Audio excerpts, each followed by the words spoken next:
കോഴിക്കോട് താമരശ്ശേരി ഷഹബാസ് കൊലപാതകത്തിൽ അന്വേഷണം ഇപ്പോഴും തുടരുകയാണ്. സംഭവസ്ഥലത്തുണ്ടായിരുന്ന കൂടുതൽ ആൾക്കാരുടെ മൊഴി, കുട്ടികളുടെ പ്രത്യേകിച്ചും ഇന്ന് മൊഴി രേഖപ്പെടുത്തും. പ്രതികളായ 10ാം ക്ലാസ് വിദ്യാർത്ഥികൾ 6 പേരുണ്ട്.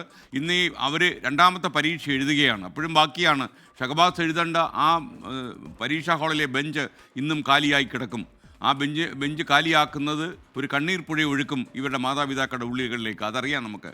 പ്രതിഷേധം തുടരുമെന്ന് KSU വ്യക്തമാക്കിയിട്ടുണ്ട്. ഈ പരീക്ഷ എഴുതാൻ ഇവരെ അനുവദിച്ചതിലുള്ള പ്രതിഷേധമാണ് KSU സമരം വിളിച്ചു വരുത്തിയത്. രാഹുൽ സുരേഷ് കോഴിക്കോട് നിന്ന് ചേരുന്നു.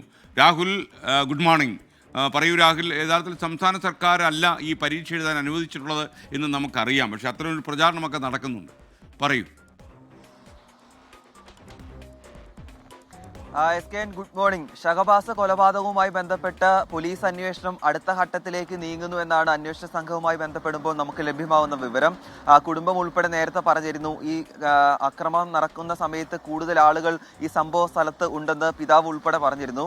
അത്തരത്തിലുള്ള ആളുകളെ കണ്ടെത്തി മൊഴി രേഖപ്പെടുത്താനാണ് ഇന്നു മുതൽ അന്വേഷണ സംഘത്തിന്റെ പ്രധാനപ്പെട്ട തീരുമാനം. അതുമാത്രമല്ല, കൂടുതൽ തെളിവുകൾ ശേഖരിക്കാനും പോലീസിന്റെ നിലവിൽ തീരുമാനമുണ്ട്. ഇതുവരെ പോലീസ് ശേഖരിച്ച CCTV ദൃശ്യങ്ങൾ, അതോടൊപ്പം തന്നെ ഇൻസ്റ്റഗ്രാമിൽ നിന്നുൾപ്പെടെ ലഭിച്ച കാര്യങ്ങൾ, 4 മൊബൈൽ ഫോൺ, അതോടൊപ്പം തന്നെ ഒരു ലാപ്ടോപ്പ് എന്നിവയെല്ലാം താമരശ്ശേരി മജിസ്ട്രേറ്റ് കോടതിയിൽ ഹാജരാക്കിയിട്ടുണ്ട്. ശാസ്ത്രീയ പരിശോധനയ്ക്ക് കോടതിയുടെ അനുമതിയോടെ തന്നെ നൽകുമെന്നാണ് നമുക്ക് ലഭ്യമാവുന്ന വിവരം. മറ്റൊന്ന്, SKN സൂചിപ്പിച്ച പോലെ തന്നെ പ്രതികളായ വിദ്യാർത്ഥികളുടെ 2ാം പരീക്ഷയാണ് ഇന്ന് നടക്കാൻ പോകുന്നത്. ഇന്ന് ഇംഗ്ലീഷ് പരീക്ഷയാണ്. രാവിലെ 9:30 കോഴിക്കോട് വെള്ളിമാട് കുന്നിലെ ജുവനൈൽ ഹോമിൽ പ്രത്യേകം ക്രമീകരിച്ച സെന്ററിൽ ആ പരീക്ഷ നടക്കാൻ പോകുന്നത്.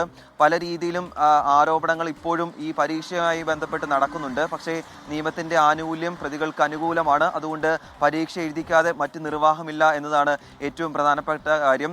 ഈ പ്രതികളെ പരീക്ഷ എഴുതിക്കുന്നതിനെതിരെയാണ് KSUവിന്റെ നേതൃത്വത്തിൽ ഇന്നും പ്രതിഷേധം നടക്കാൻ പോകുന്നത്. കഴിഞ്ഞ ദിവസം MSFന്റെയും യൂത്ത് കോൺഗ്രസിന്റെയും KSUവിന്റെയും സംയുക്തമായ സമരമായിരുന്നു വെള്ളിമാട് കുന്ന് ജുവനൈൽ ഹോമിലേക്ക് സംഘടിപ്പിച്ചതെങ്കിൽ ഇന്ന് KSU ആണ് രാവിലെ 8 മണിയോടുകൂടി പ്രതിഷേധ മാർച്ച് ആഹ്വാനം ചെയ്തിട്ടുള്ളത്. ഇന്നും സംഘർഷത്തിലേക്ക് എത്താനുള്ള സാധ്യത തന്നെയാണ് ഉള്ളത്. Okay, thank you.